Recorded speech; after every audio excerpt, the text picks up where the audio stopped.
So before we get into today's video, if you need some new NBA drip, guys, Hoop Closet is the place to get it at. They got everything from throwback shorts, throwback jerseys, all that good stuff. So make sure you go check them out. Their link will be in the description. And if you want 5% off, guys, use the code AJC and Hoop Closet will hook you up. Yo, what's up, guys? AJC here. And in today's video, we got some brand new NBA 2K21 news that is going to completely change this game forever, all right? I'm hyped to show you the news we have for you in today's video because it's honestly game changing and you're about to see what we have in store for the next gen and also NBA 2K21 and current gen. Okay, so we're gonna get straight into that in today's video. But before we do, first off, mean the world if you like this video. Only takes 2 seconds. And secondly, if you do want to shout in the next video, all you have to do is comment down below on this one. Let's just make it NBA 2K21. All right, comment that down below. So I had a comment in my last video and someone said, AJC, you can't shoot. It's funny you say that because I actually shot my shot with your mom. And let's just say she said I got it in.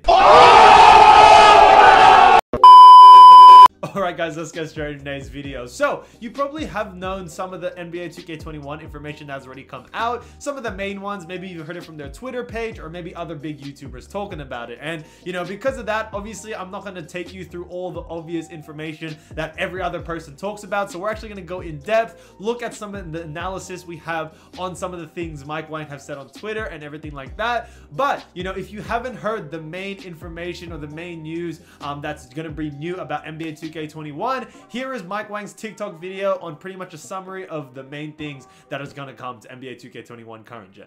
Today I'm going to talk about a few gameplay changes coming your way on NBA 2K21 on current gen. As requested by the community and cover star Damian Lillard, this year you can create oversized point guards, up to 6'8" in my career. Another change we made was taking out the quick draw badge and moving release speed back into the jump shot creator. We also added 14 new park size ups and 36 new NBA size ups, including James Harden's around the leg dribble, KD's big hezzy cross, and a new version of Kobe's Mamba dance. And a quick note for all the park players, we added around 40 new jump shot landings for you to show off with. But one of the biggest changes we made this year is the new Pro Stick functionality. So using the right stick is going to take your shooting and your dribbling to the next level. So for dribbling, we remapped the controls to give you access to more moves and overhaul dribbling in general to be way more responsive and chainable. And when you shoot with the right stick this year, there's a new shot meter that allows you to time and aim your shots. So if you can master both of those, you're going to be in great shape. Alright guys, so there you go. You got some information about what is in store for NBA 2K20 and some of the main differences. So as we all know, oversized point guards, 6'8" point guards, that's going to be scary. There's a new shot meter, which is mainly the main thing that's going to change this year with the shot meter. And supposedly if you point the right stick towards a certain area where you're actually aiming at the ring, you know, you actually get a bonus for your jump shot, okay? And also, you know, the new jump shot landings, new dribble moves, everything like that. So there's a lot of big stuff in that, okay? But very basic so far. We don't know too much details about it. But Wang was on Twitter the other day. So many people had questions about, you know, the game and everything like that because there really isn't any much info and the demo is supposed to come out, you know, in 10 days, okay? So here is what I found from the responses, you know, Wang gave to some of the fans or 2K fans and also just in general just going off on Twitter, okay? So let's go through some of these tweets really quick, okay? So Wang first started off with this. He said, the jump shot creator isn't gated behind a workout anymore. It's available off rip, okay? I think this like speaks for everyone, where everyone is so happy that we don't need to play 50 My Career games, all do every single training session in order to unlock jump shot creator. We're going to be able to get it straight off the rip, which is really good. You know, so, and like, as you heard from before, no quick draw next year. So that's going to be a problem, all right? Everyone's going to have fast jump shots to start off with because jump shot creator is going to be there from the rip. So if Carmelo Anthony's jump shot is back in NBA 2K19, guys, I might need to make a best jump shot video for it, all right? I'm just saying, all right? Carmelo's in 2K19 was pretty good, okay? But let's get into the next tweet Wang actually had, and he actually responded to someone else. So someone said, Baluba, is pogo stick removed? And then he said, pogo stick is still in the game, but it was nerfed, okay? So I think, you know, there's going to be a lot of badges next year, or pretty much, you know, in a week's time that is actually going to be you know, nerfed and things like that. Pogo stick, I know, is one of them. Intimidator is definitely going to be one of them. And there's definitely more to it when it comes to what's necessary to nerf and what's necessary to buff. Okay, so I think, you know, you're going to see a lot of differences in badges. So the same badges that might be good this year, it may not be the same next year, guys. Okay, Hot Zone Hunter, it may not be the OP badge next year. We don't really know. We just gotta have to wait to see, you know, what Mike Wang and the 2K community or the 2K guys have in store for us. Okay, so let's get into the next tweet Mike Wang actually had.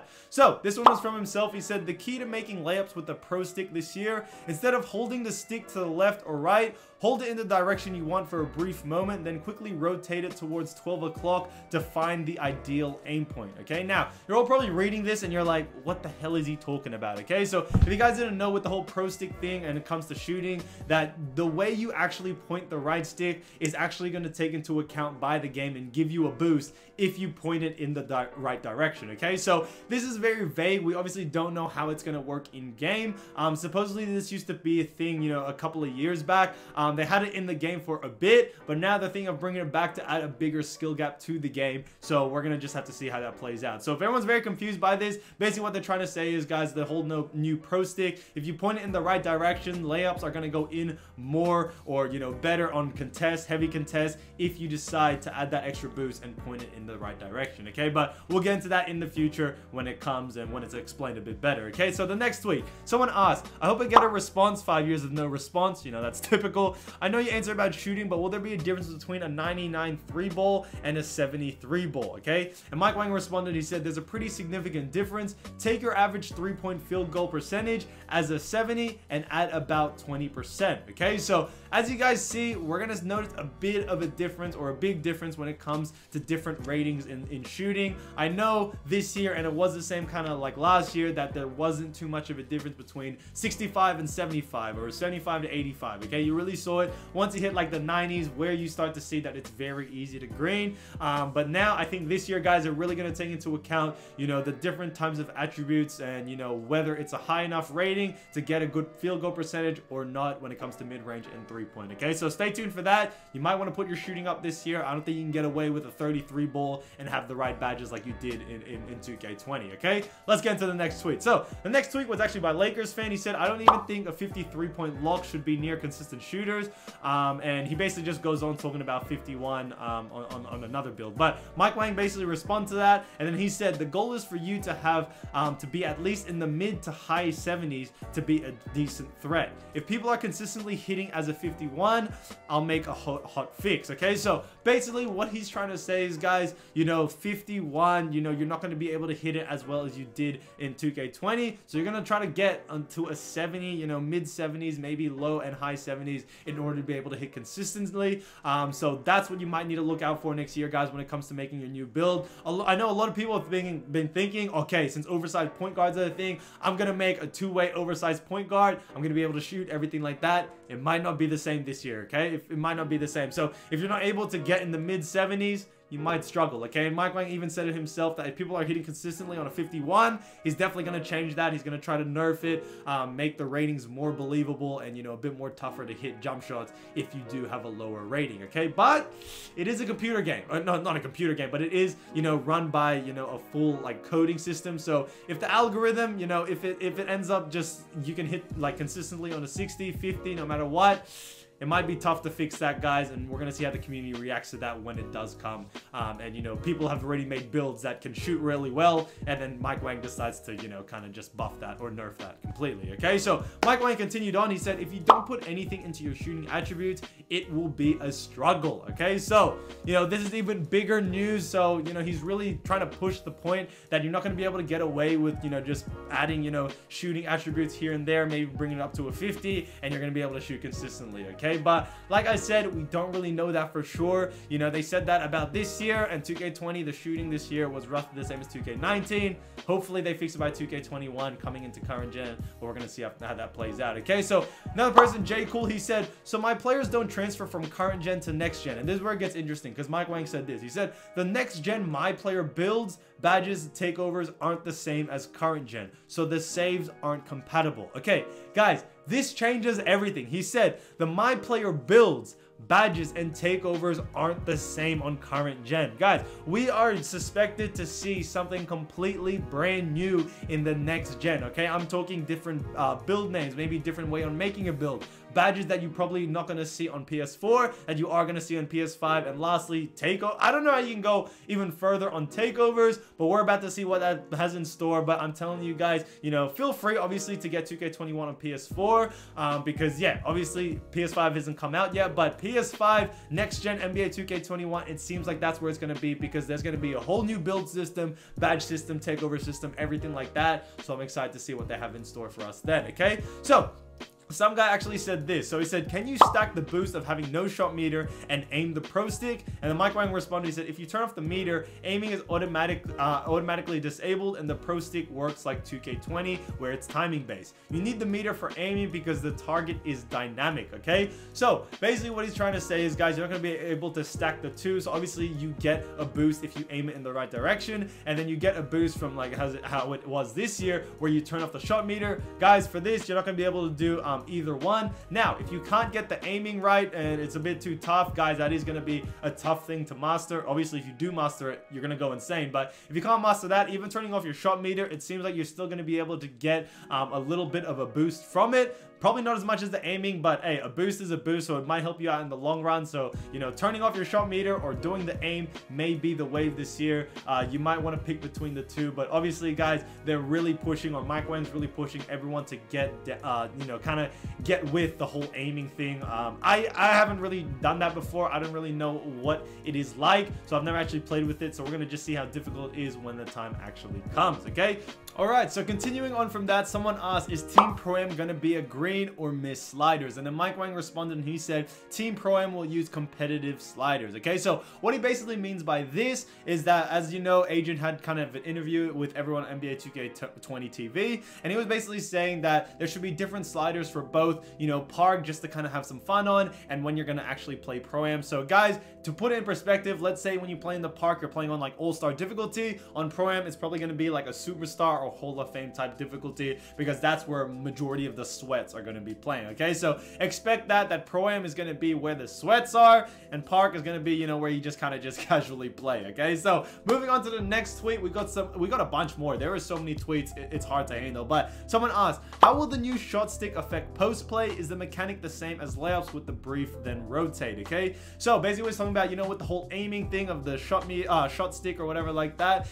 This guy's basically asking, is the same for when it comes to someone that's a post scorer? And guys, if it does, it's honestly going to be game over, and it does. Okay, so Mike Wang actually said yes. Let's say you're shooting a post fade by holding at 8 o'clock, you then rotate quickly to 6 o'clock or whenever the ideal aim point is, and it moves based on coverage. Then you can either keep holding there once you find it, and you can release RS or right stick, or tap a trigger to time it. Okay, so now it's starting to see that post scores are even going to get this boost, and in all honesty, post scores are going to be just as overpowered as they were last year. Okay, I feel like post scores every single year, there's really not much they can do. It's like, it's just how people are. Okay, even in like real life basketball, if you're versing a post score 1v1, a guard versus a post scorer, the post scorer is gonna win. Okay, so I can see why it's very hard to nerf it, because you don't want to make the build completely ass, because that just ruins the whole build. Like, it makes no sense. But yeah, I think, you know, with post fading, being able to use the whole shot stick aim with the bonus and everything like that,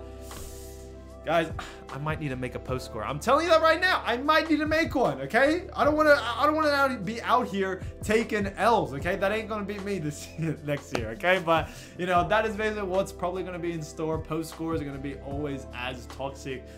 So just be ready for that. Okay, hey, if you make a post score, go for it. If you have fun on it, I really don't blame you. I can see why people like to play with it, especially if they're just starting out. It's a fun build to play on, you know, and you dominate every single time. Everyone wants to be like Shaq. Everyone wants to be like Shaq. Okay, so I see that. Okay, so moving on from that, someone said, can we turn off the shot meter and shoot with the right stick and still have boost, or can you only do one? And then Mike Wang said you can turn off the meter and shoot with the right stick, but it will be timing based like 20. Okay, so as you see, guys, he's basically saying that timing based with the whole turning off the shot meter, and then if you have the shot meter on, then it's going to be more like aiming based with the whole right stick and everything like that. And guys, I know I'm talking about the whole right stick, and a lot of you may be confused with what's really happening, but it's going to make more sense, you know, if they ever release like a video on it or kind of explain a bit better. But yeah, basically if you're about to shoot, if you point the right stick in a certain direction that the game kind of gives you to go, you'll actually get a bonus on your jump shot, and you know, it's going to be easier to green, everything like that. Okay, so that's basically what they're trying to get out with this whole right stick thing. So they're just adding that little bit of a boost you can get